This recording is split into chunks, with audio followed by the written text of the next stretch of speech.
The people listening to the podcast aren't going to see that you've got a pop filter sitting in front of your microphone. What's going on with that? Dude, I invested. I invested. I It's love that. yeah, it's capital investment, I guess. I realized I listened. Okay, so I guess in response to being asked again about whether or not I listen to my own podcasts and not really spending a lot of time there, I've started to listen to more of the podcasts. Actually, to be honest, I've been listening to myself. This almost seems strange to say it that way, but I've been listening to myself more and more because of Decoded, because of this podcast, just to kind of flow back through.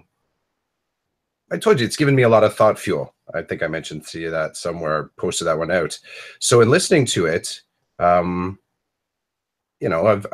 catching a little bit of the, because I lean too close to my microphone. I just the way I kind of roll when I'm taking notes, and the S's and the P's, that's what I'm picking up on. So that's what a pop filter does, right? Kind of spreads that wind just a little bit away from the actual mic. And you know what? It was kind of on sale on Amazon, and my spouse needed a book. So I mean, it's sort of like I get the text saying, if you're going on Amazon to pick anything up, could you grab this book for me? I'm like, hey, sure. And then I look at my wish list. I'm like, I've had that pop filter on there for a little while. Plus the other thing too, I mean, the microphone I bought, it's a great microphone, but the technology that's just underneath the Terminator-esque glittery dome, there's nothing like this filter underneath. So it's basically that sensitive mic is catching all that kind of breathiness. So for $10, and I still come under what the next level up is, which is your Ninja level of a microphone, I'm still coming in just slightly cheaper. So I feel like I've made it the economical choice. It is a little strange to look at, though. Like I'm looking at this big round disc in front of me. I can't see the red eye staring so much at me anymore. I love the rationale, the way that you walk this through. Wife needs something on Amazon, on sale, in my wish list. I just happen to have it set up in my wish list, so it's point and click lifestyle. You know what, dude? Your whole rationale, your whole purpose there, that's an hour of therapy in counseling. That's an hour of therapy. We could dissect that. I could send you a bill. It's all good. I loved every minute of that. See, what you just did there is kind of like what I'm trying to get my students to do when we talk about math. Tell me all about it. What led you here? What led you there? Why'd you do this? Why'd you do that? So thanks for I enjoyed that on a couple different levels. So thank you. You're welcome to replay this for your students as sort of like as modeling a thought experiment. You could say, here's what you could try. I don't know if I'll do that, but okay. I appreciate you giving me the green light. That's right. That I give that you have the rights and ownership. I give permission for you to use this in any context you wish, Mr. Chidiak. Thanks. I want to revisit last week's podcast for a couple of minutes. Yep. The Derek Rodenizer Principle on Wheels thing. Mm-hmm. I dig it. Seems to really have caught on. Derek has posted a few photos online. People are engaging him about the process, the product. I just read this morning on Twitter that he's going to, it was better than expected. His experience was better than expected. He will be podcasting about it shortly. So it's kind of neat to see someone trying something different in a position where, I'm going to say this and people won't like it, but a position where people don't often, in my opinion, try things that are like new and out there. They do new things, but like he's really taking it out there. You know what I mean? Like he's on Twitter, he's taking pictures of his cart with his laptop on it, and he's doing his best to avoid his office and just be present in the school community.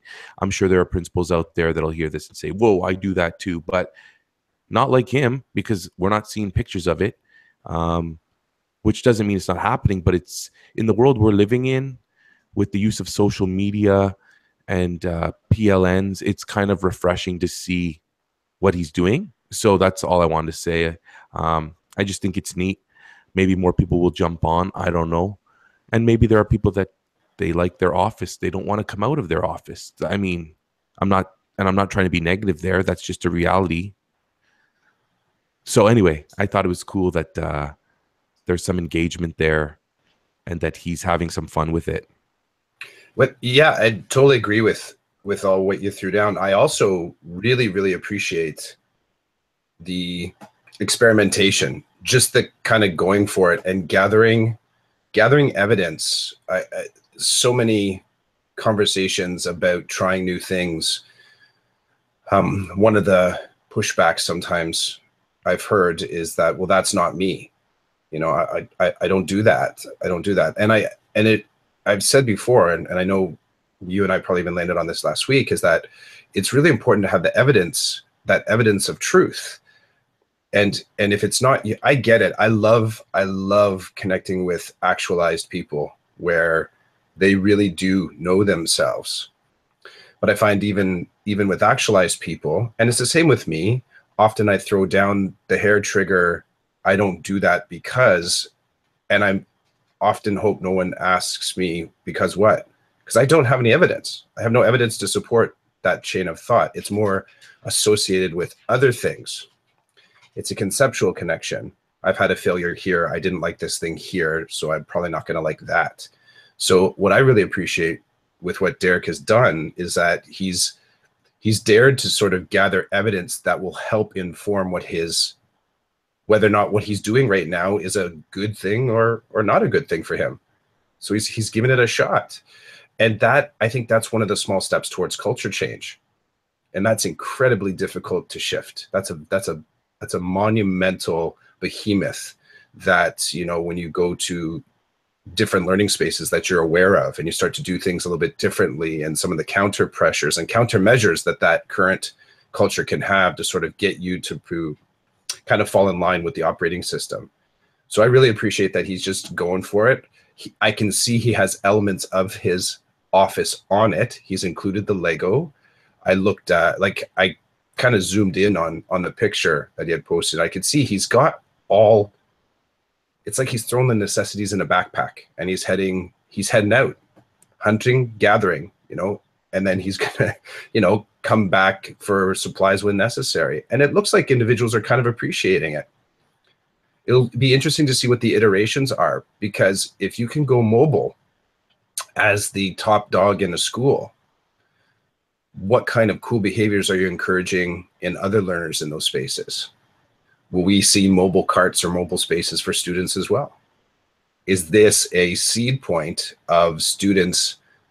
And I think the students at his school already use whole school as learning spaces. But this gives permission. This gives permission for other people to give it a shot too. Hopefully other leaders in system. And I totally will give it a shot. And I totally get what you're saying. Like, others could be doing this. Totally get that.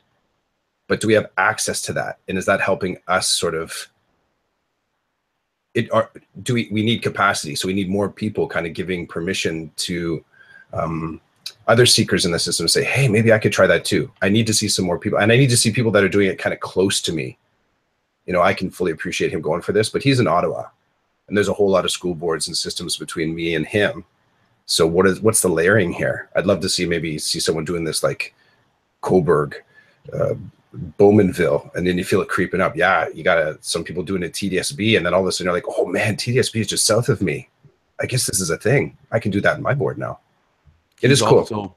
He's also in an independent school. So yes, it'll be neat to see if some of the administrators in his PLN, who are part of the publicly funded system, jump on board.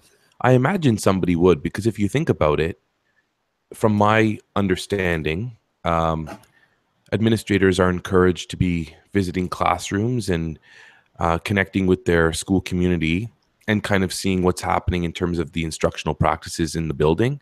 And so, you know, it'd be neat, like if my principal rolled into my room or just stopped at the door, came in, and I noticed that she had like some kind of cart or something with a mobile device on it. I noticed at the bottom of Derek's cart, he had a a storybook. Mhm. He had a picture book. So I imagine, you know, he probably was going to pull into a class and do some reading with the kids. Um, but really, what do you need? Like at my school, the principal always has access to the office because there are telephones in every classroom. So if they need her, they'll just page her. She's got her mobile device, so if she has to make an external call, it can be made in the hallway.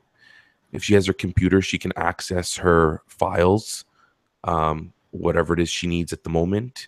You know, I could even imagine having some paperwork on the cart, like reflection sheets, um, strategy sheets for students that might be having a hard time. She can just refer to their picks or whatever. Like, you could have everything that you really need on a cart. And if you need something else, you just go back to home base, as you said, and you grab it. This is exciting. I mean, I would love to do it, but I'm not an administrator. But as a classroom teacher, I can certainly go mobile with my class in different parts of the building, depending on what we're doing or what we need. And I think because of this, because of our talk last week and seeing Derek this week, I think I am going to try to get my kids out of the room more and into, I guess, the quote unquote public spaces in the school to do different things. Like yesterday, we were doing some buddy reading, and my students said, why do we have to be in here? Like, can we go out to the hallway? I said, of course you can go to the hallway. We just have to make sure that you're in a vicinity where when I step into the hallway, I can see you without leaving everybody else, because part of my job is to ensure your safety.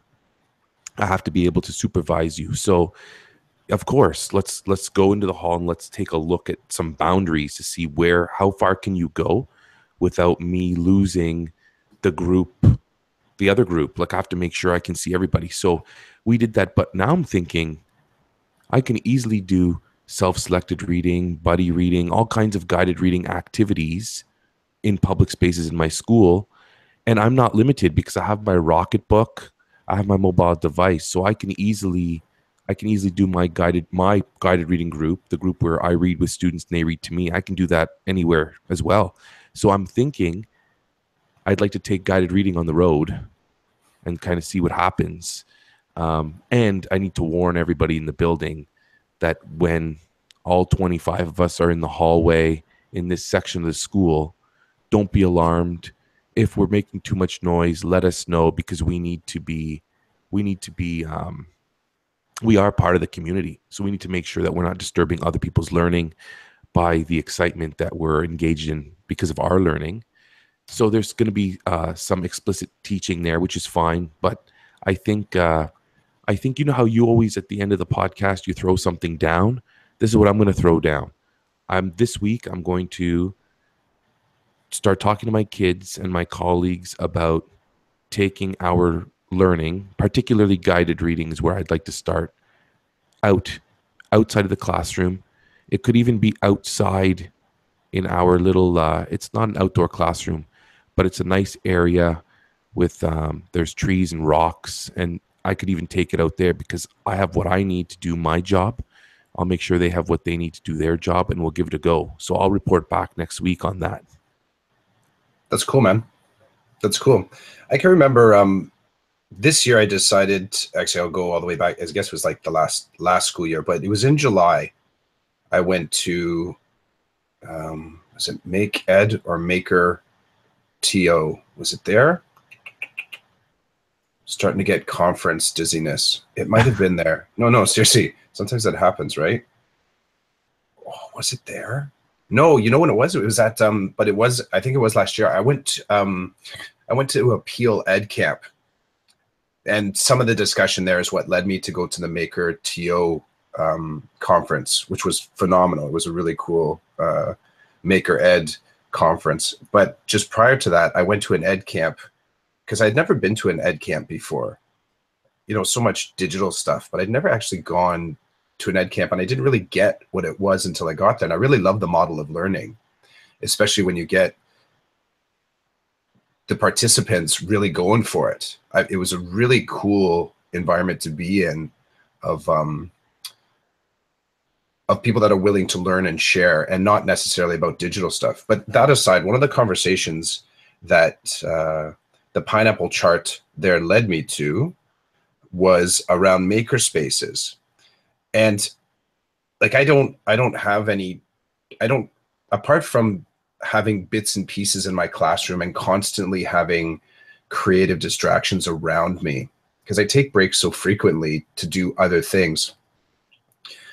Could be art, could be cooking, could be something like this, doing a podcast. But anyways, the discussion there was around structurally, how do you start a makerspace, which I think is fundamentally one of the biggest and most ongoing conversations right now.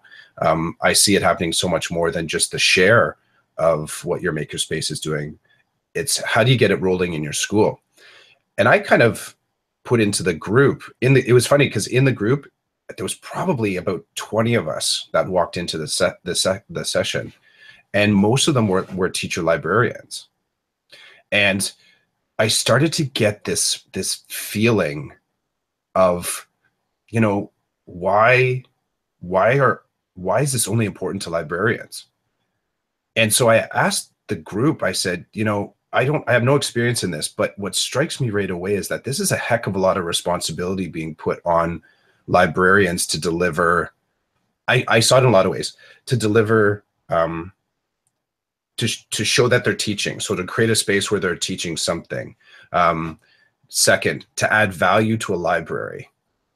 Third, to kind of rationalize why a library exists. And it's a little bit of that evolutionary process. I see libraries as learning commons or learning spaces, the rebranding and kind of rejigging of what a library can and can't do. And I've seen some of my colleagues in the past, as far as librarians, some of the more radical ones, like they're just recycling books after books after books after books and creating different spaces. Like, it's not just about books on shelves. It's about sort of organic learning experiences. So I get how makerspaces can be included in that. Totally get it. But I put to the group, I said, why does it seem like it's solely your responsibility? Why can't a school in its totality be a makerspace?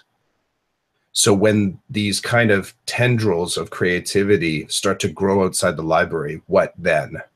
And that got into a really interesting space in the conversation, because there was a lot of compartmentalization of makerspaces, but it strikes me it could be kind of the glue for learning. That if we accept that the hallways are also a learning space, then that means you can have a green screen between room 102 and 103, and the kids can do some green screening as they walk by, or you can have a sewing station sort of in the tech hall, or you could have Lego wall by the bathroom. Like, you could have landing spots for learning all over the school. And that got interesting chatter, but really uncomfortable chatter, because right away we moved to the safety and security of kids. And so, you know, this experiment that Rodenizer is going through, where he's decentralizing his anchor and sort of flowing through the school. When I was speaking to some other colleagues who say, well, you know, my administrators walk the halls all the time. I said, of course, yeah, I get it. I get that they are there. But I also want to think to myself, if they're walking and moving through the halls, what resources do they need to be able to be functional in their job? Like, do they actually have access to stuff along the way? You look at a hospital now, one of the most interesting things I've noticed about hospitals in the last, let's say 5 years, 6 years, is that in spaces where you're waiting to get seen by a doctor, there's computer stations in the hallway all along the way. That's new. It used to be that the only computer was kind of like behind the desk in that space. Now they have these mobile stations.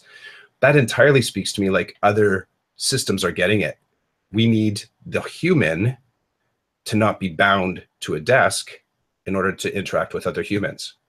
And there's some interesting kind of tension and friction between maybe the makerspaces initiative or project, whatever we want to call it, as it rolls through schools and creates more, it demands more areas of the school to be activated. Like I said, the tendrils creep out. Maybe that'll start to soften a little bit the safety and security, or make us see what we're actually talking about in safety security. And we have the whole school as a learning space. And everyone flows, right? You could be walking down the hall and all of a sudden you need to, oh yeah, I need to send that quick email to such and such a person. You just walk up to a station that's right there in the hall, 5 minutes, you send the email, on you go. So. I like it. I like the road that you went down there. I hear what you're saying, and I hear the barriers as well, and I understand the barriers. Like recently, a student said to me, "Why do you have to watch us when we go to the bathroom? You don't watch us. You just say, can you know? We ask, can we go to the bathroom? You say yes. We leave. We're gone for a few minutes, and we come back, but you're not in the hallway watching." And I'm like, "Yeah, I get that."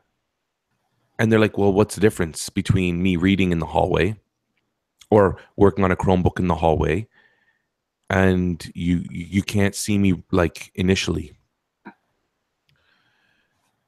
So I was like, "Well, that's a great question, and if you really want me to go down that road, I will." And they're like, "Yeah, well, let's do it. Let's talk about it." So anyway, long story short, I'm like, it's a norm that people are going to go to the bathroom unsupervised. Like that's just not, we're not, I can peek my head out the door and see that you're going in the right direction. But once you get in there, you're going to do your thing, you're going to come back. But when you take a computer and you go out into the hallway and supposedly you're learning, I'm responsible for your learning. I'm responsible for observing that learning, questioning it, engaging you in it. When you go to the bathroom, there's no learning. Like I didn't send you out to the bathroom on a mission um, to work on a task or to create something to share what it is that you've learned or picked up along the way. So they were like, "Well, yeah, you're right with that." I said, "There are some things, there are some norms that are just they're norms because they're accepted." And in this building, in most schools, it's accepted that when somebody asks to go to the bathroom, we say yes and you just go. But when I send out groups of kids into the hallway to do some work or to reflect on something or whatever it is, I'm responsible for you. Like I'm responsible for that, and I need to report on that. And I even said to them, I said, "You kids think you're so funny. When you go to the bathroom, what do you have to do first?" And they're like, "We have to sign out." I said, "That's right. At the door, there's a paper. You write down your name and the time that you left and the time you came back, because somebody could come to me and say, such and such happened in the hallway. Where did you have any kids out of the room at that time?" And I can just look at my list and I can share with the person who was out, when they were out, and how long they were out. I said, I'm accountable. So there's responsibility there. But I just said to them, I want to make sure when you're doing something, I'm looking out for your best interest. I because this whole thing can go south. All it takes is a couple of complaints that my students are not doing what they say that they're doing. And then all of a sudden we're not welcome in the halls anymore. You know what I mean? Like there's that you got to build the capacity. You have to show people that what you're doing is legitimate. And sometimes it's not legitimate, but like for example, I know that when my kids are on a computer, I know that they're not working 100% of the time. I get it. But news alert, I'm not always working 100% of the time either when I'm on my computer. So it's just human nature. It's just the way we are. And it's, how do you deal with that? How do you talk to kids about that? How do you talk to adults about that? And so again, it's opens up for a great conversation. And what you were saying reminds me that when my kids start to get out in the main arteries of the school and they're showing their learning with the greater school community outside of our four walls, I have a feeling other teachers will pick up on that and it will catch on. And then it'll become like the learning commons where you have to book a time, because you can't just walk in and say, we're here to check out the learning commons, because there has to be some organization in a school, unfortunately. But I feel like it's, you've said it many times, it's looking out to the periphery and seeing what's happening there and then bringing it to center. And I think right now, center in a school, the majority of schools, is you're inside your classroom. That's where you do all your learning for the majority of the day. But if you look to the periphery and you see there are some outliers who take their learning outside, or they take their learning to a bigger area in the school where there's room to move and it's just a different environment and there's different things that you can pick up from those spaces, I think that could become more mainstream, just because you can figure out what you're going out there for, what you need, and take it with you. You can't do everything out there, but you can do some things. And I think it would be great for the kids to get out of their regular classroom environment and kind of feel something different, make new connections in a different part of the building or outside the building. I love that. You got me scribbling a bunch of stuff here. That I wrote down random accountability audit. If someone asks me where you are, can I answer? And that could be any number of people, right? Mm-hmm. Is a good enough answer in the bathroom? Do you know what I mean? You know what I mean? Like, they're in the bathroom. Okay. And then, and I put that out there just as like a rhetorical provocation, because the fact of it is that, you know, in the bathroom, 1202, you can see on that sheet on the wall, there's their signature. They signed out. It's an interesting conversation to be in because of the context and because what the question is loaded with, because whoever's asking that question brings a different flavor to why that question's being asked. The other thing that you got me thinking about is that behavior tripwire. So if we're in the hallways, and let's say you have 3 or 4 kids out there that are doing work, and there's a behavior that's observed by someone as distracting. We'll just say with distracting for a number of reasons. So there's a whole lot of stuff that could be distracting. My second question to that would be is it still learning though? So I get it if they're out there making noise. Is it learning? I get it if they're up on their feet performing something. Is it learning? I get it. They were listening to a song out loud. Is it learning? And then with that behavior tripwire, it creates this interesting new path where, do we return to old practice? Kids, get back in the classroom. Come on back in. Come on back in. Gather back in here. Or does it put us in a space where we need to explore a new fluency? And I'm using your stuff against you here, right? Because what is it that we now need to not expect? I'm not saying expect, it's a little too demanding, but what is it that we need to explore now about the reality of learning? And we need to sort of explore new ways of talking about existing in the hallway. My school that I worked at previously went through a pretty deep learning curve, and I was really appreciative to be a part of it, where they had a hats policy. And the reason that the hats policy was in place, like no hats in the school, was because they at the heart of it, well, there were a couple of things happening. One, at the time, they were having there were some gang issues in the neighborhood, so they felt like they wanted to make sure that the identifiers were easily noticed, as in, I guess, the hat that people were wearing. It could be the way the hat was being worn. Second, when the hats were worn, you couldn't see people's faces.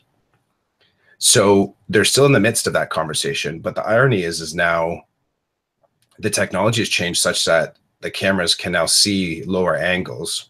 So almost the only way your face wouldn't be seen is if you put you're completely covering your face, which I get, and a hat can be an obstacle, but it's not the obstacle anymore. 2, they've included more cameras. So you turn a corner and like you would pass several cameras on the way in at different angles. So you would be able to identify. And the other thing is that the conversation around, well, wearing hats inside is just disrespectful. That's changing a little bit too. Now, I don't know if they've changed it entirely to no hats, but the conversation is on the move. So if the context changes and the technology changes, how do we then bring the philosophy and the culture forward with it? And sometimes it is just paying attention to what's in front of you. If the students are learning in the hallway, 1, how do you assess that? How do you actually notice that they're learning? 2, if they're out there, do you really have to be able to say, sorry, wrong lead?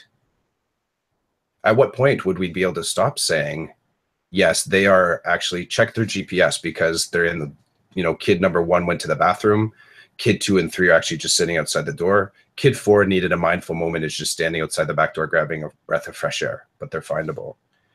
And do we, I worry about returning to old practice as the only response to what's being presented, which is actually a new fluency? How do you see that as an opportunity as opposed to we just need to go back to old ways?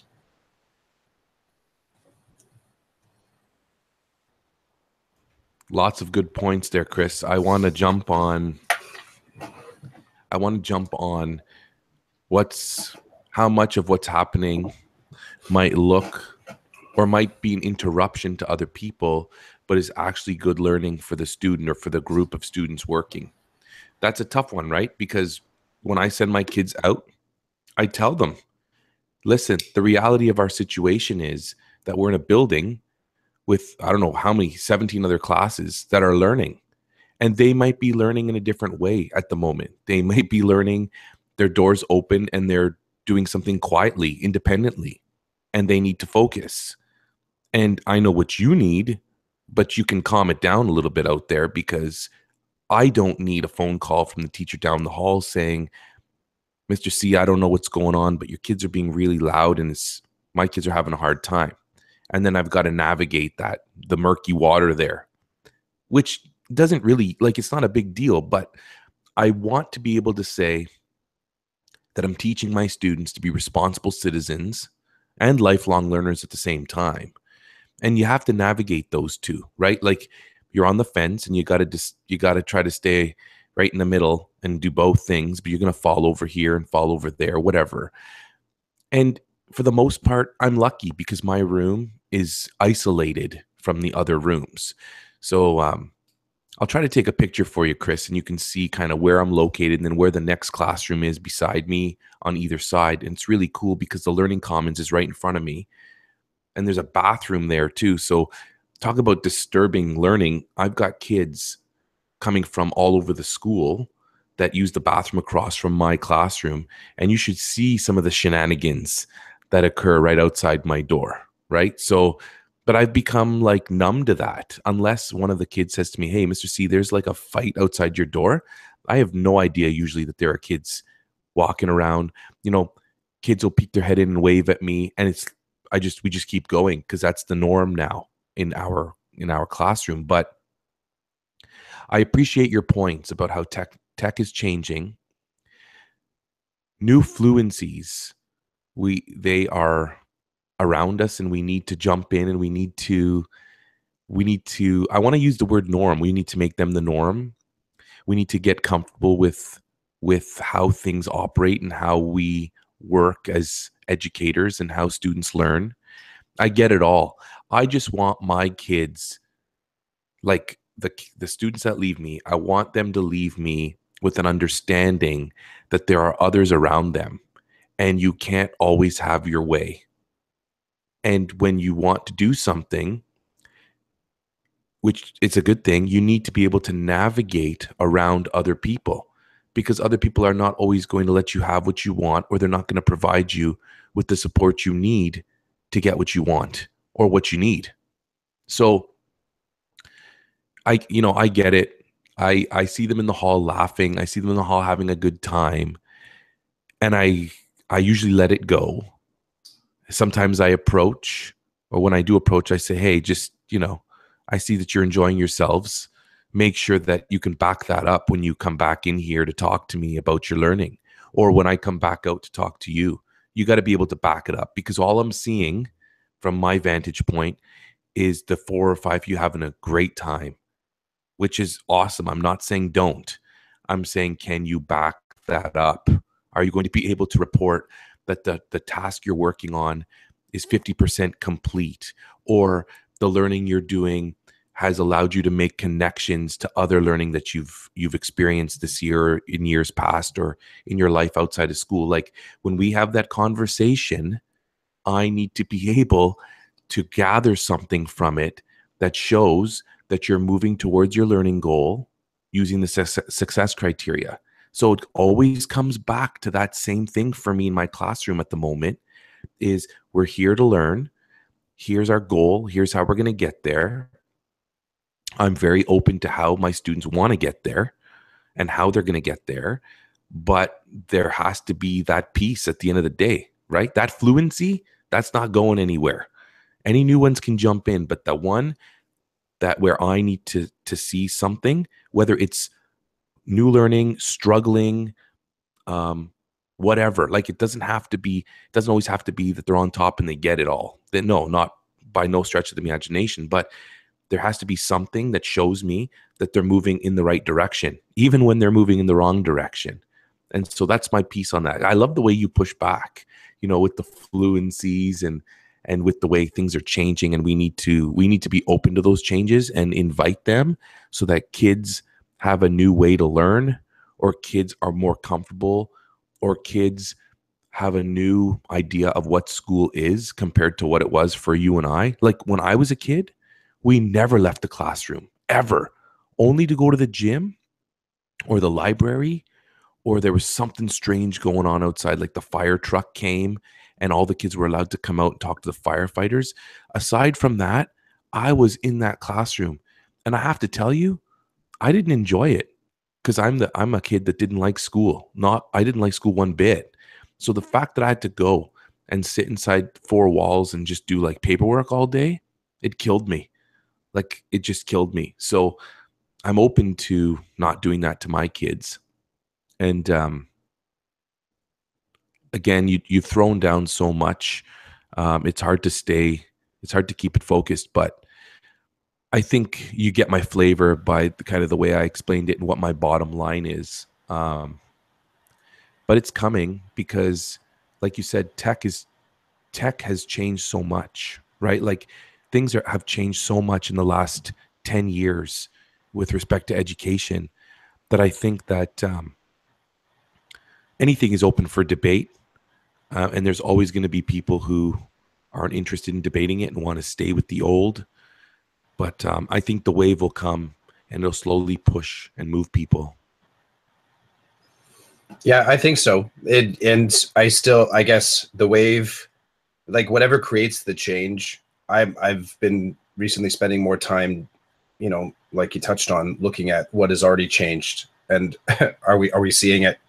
Are we willing to see it? The thing that you made me think about here is, where's the forum locally to discuss these changes? So where's the comfort space? Where's the supportive space? Where are the other thinkers and doers in the school meeting to sort of talk about the changes that are happening right in front of you, and in some ways helping to leverage that for new opportunities in the school? And, the exact same moment where a teacher is saying that's too loud in the hallway, is there a space where you can talk with the group and say, we need to be loud in the hallways? That's now learning. And that's fundamentally one of the new conversations that I think is happening within EDU, where it's not about the technology, it's about how there's a shift away from setting the top prize of knowledge acquisition and as the thing that will get you to your next level learner. It's about the exploration. And like you said right at the beginning, me rationalizing why I bought a pop filter and walking through the decision-making process to arrive at the fact that I bought a pop filter seems to be the critical analysis that we're demanding of students. I would challenge the language that you use just to a degree in sort of asking the students, where you said, I need to account for your learning. I've always started that with, you need to account for your learning. I need to, and your community needs to understand what you've learned, and we need to move forward into something new. Because I don't, and I've said this to my colleague, I don't hold myself accountable to what my students learn. And there's a really bigger back statement to that, but I won't do it. I'm going to hold myself accountable to creating learning experiences. I'm going to hold myself accountable to maintaining a safe space. I'm going to hold myself accountable to communication with as many people that are involved in the learning as possible. But I won't directly hold myself accountable to a student's learning. I believe that's entirely on them.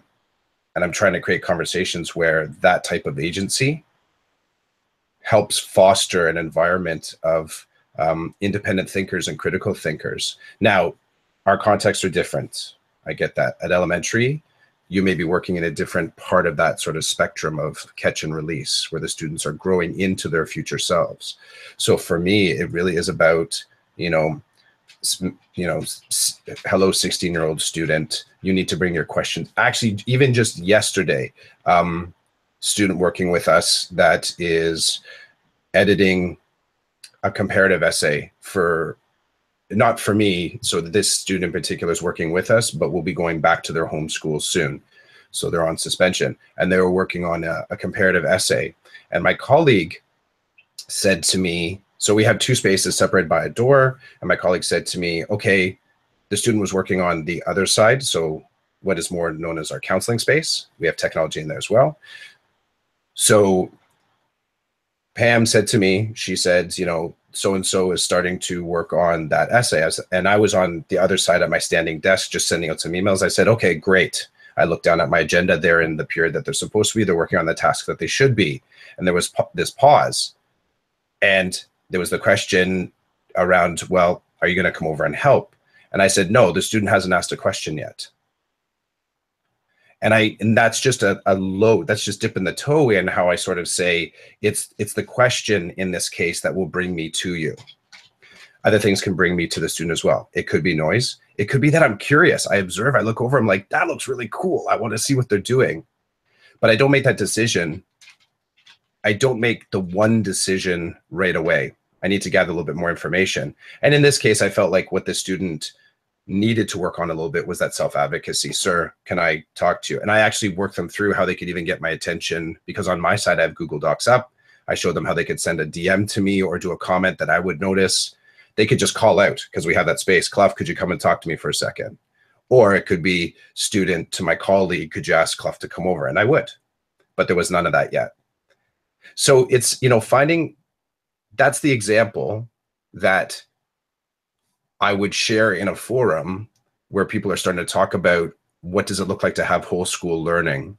And just to swing it back to where we started, what I love about Derek's experiment is the disruption that it creates.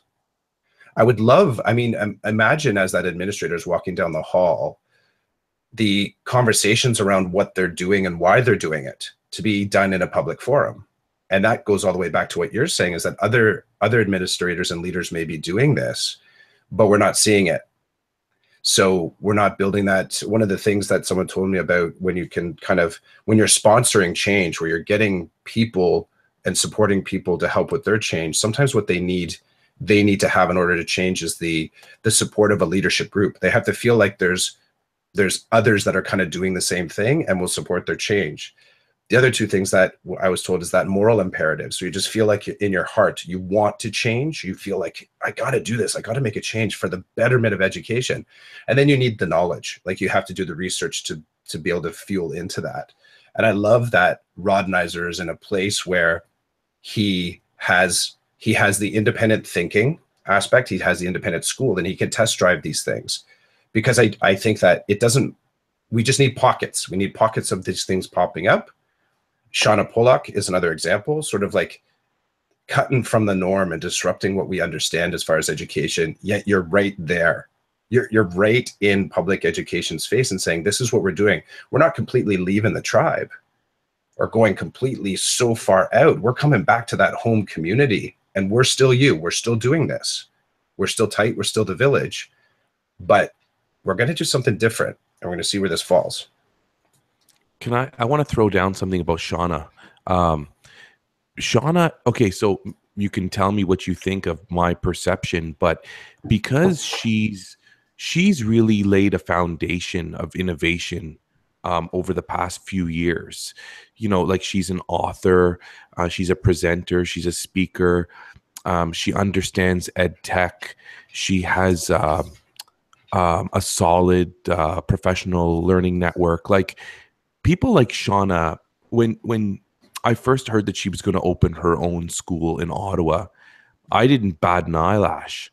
I thought, wow, that makes sense. She's always kind of, from my perspective, provided people with her spin on education, what it would look like to her if she could do what she needed to do to help kids really achieve and really transform. And so when you mention her name, right away, my brain takes me to like the foundation of who she is, what she's done publicly, and it makes me feel confident. Like I'm confident that her school is up and running and kids are doing things there that in a regular system would just be like it just not be allowed right away. But many people would ask questions. Many people would have like a fear about the style or the type of learning that they're engaged in.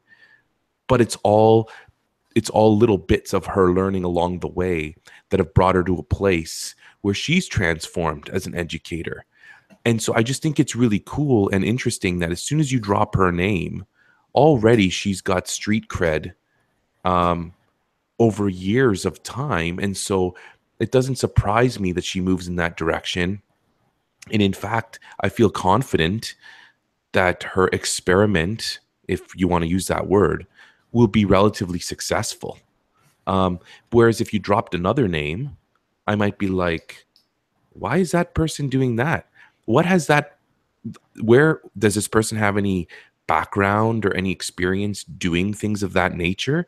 Like, it's just funny because when you talk about um, Derek, I think Derek has kind of laid foundation for innovative ways of operating in an administrative role.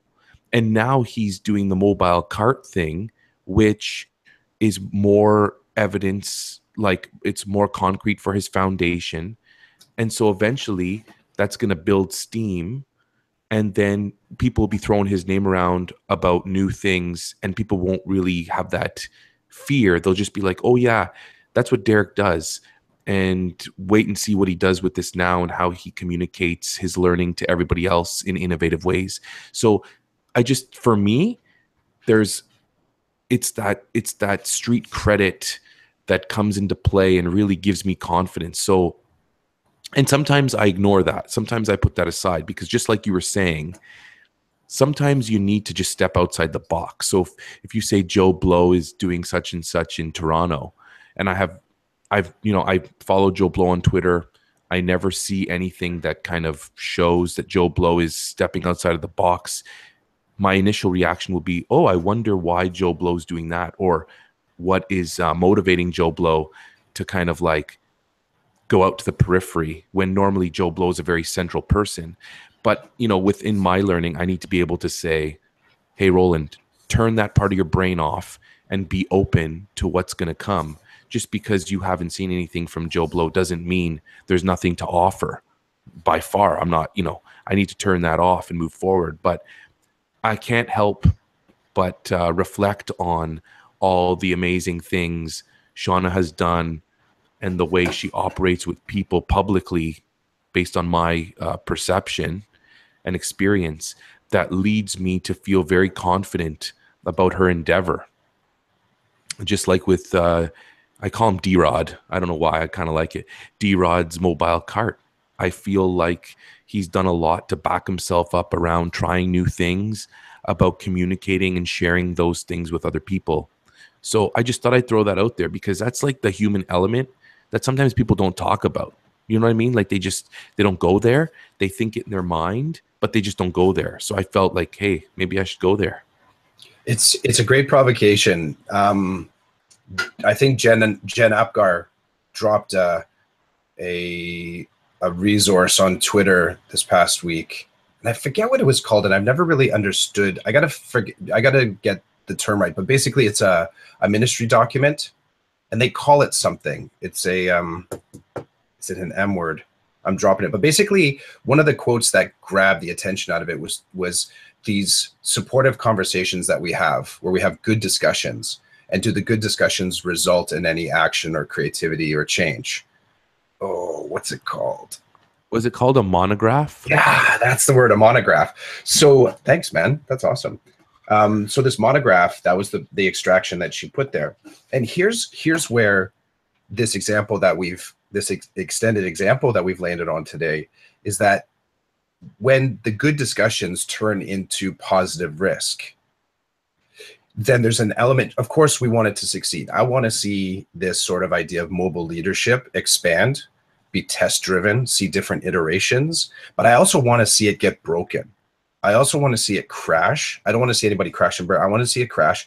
And I like what you said around, you know, you have the confidence that it's going to be relatively successful. I don't even dip my toe in that. I don't know if I don't know if I think about it that I want it to be successful. I, in some ways, consider it already a success because how it disrupts our thinking. Where it goes as far as learning in the classroom and all that, sure. I don't want to see failure there. But then I walk through that and I say, but what if it is a failure? Do we have a way to speak of it in a positive fashion other than returning to old practice? So if the actual school and this initiative that she and her colleague are putting together, if it doesn't make it past year one, what will this become? This will become the prototype for what? And all of a sudden, will you see other educators or other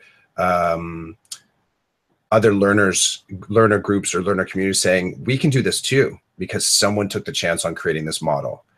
And, you know, just, I guess, to close an air high five to Derek is that I do think he's fundamentally changing the perception of what an administrator can do. I don't think this is niche. I don't believe for a second that this is somehow just a cool thing for him to do, because like you said, it is a cool thing for him to do, but it's not solely that. It is entirely in step with his seeker sense to try something new. And he takes it as a challenge. And I would just as soon as believe that if he came back after 2 weeks and said, yeah, you know what, in my current context, it didn't work as well. I'm going to come back to it in a little while. I'd say that's cool. I'm appreciative, though, of the vibe that you sent out going for it, because that's what's almost more important than continuing with it and making it a norm, as you said. It's the test driving of it, because part of it is that I don't believe as well for him that he's going to return to old practice. We'll see that old small things pop up. Maybe he'll show that on a parent-teacher night he has his things set up, but he's not doing it all the time on his day-to-day. So I like that disruption. I think people who test drive often are the ones who can instill confidence in other people. So I want to go back to Shauna for a second, because, okay, when I say I believe that there's going to be success, I want to see it succeed. I guess what you've been doing to me for this whole episode has been really, I say something and then you provide more information to help me clarify my perspective. So even if her school fails, there's something good's going to come out of that. So that failure is going to lead to positive learning, in my opinion. And I get that. People test drive stuff all the time that doesn't work, right? But it's that whole jumping in the car that you've never driven before and taking it for a spin. And from doing that often, you learn something. You learn something about the culture of test driving. You learn something about what to look for and what to ignore when you test drive something. And so like you, I think this is what you're saying. I think it's a success no matter what, because of the test driving, because of taking that risk, giving it a shot. You just never know.